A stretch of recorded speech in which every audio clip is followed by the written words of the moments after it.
Praise the Lord. Greetings to you all in the matchless name of the Lord and dear Savior Jesus Christ. I hope you are all doing well.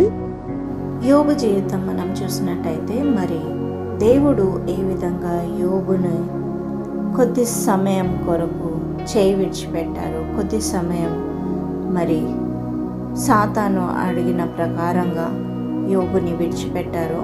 యోబు మరి ఎంత కష్టపడ్డారు, ఆ సమయంలో ఎంత శ్రమ గుండా వెళ్ళారో మనకు తెలుస్తుంది. మన జీవితాల్లో కూడా మరి దేవుని సన్నిధి మనకి దూరం అవ్వడం అనేది, లేదా దేవుని సన్నిధి నుండి మనము దూరం అవ్వడం, లేదా దేవుని సహవాసం నుంచి మనం దూరం అవ్వడము, అది చాలా భయంకరమైన విషయము.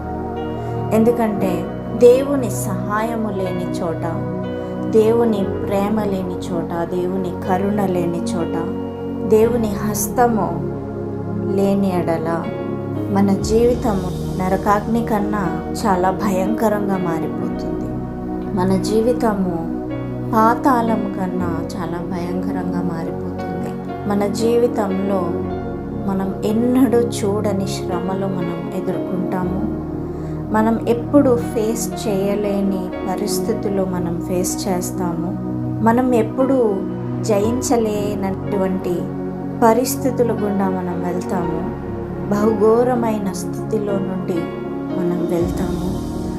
అది అసలు తట్టుకోలేనటువంటి పరిస్థితులు అయి ఉండొచ్చు.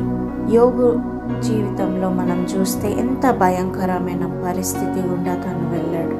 మరి యోబు పుస్తకం నేను ధ్యానిస్తున్నప్పుడు గత 10-15 రోజుల నుంచి దేవుడు చాలా విషయాలు ఇలాగా తెలుపుతున్నారు.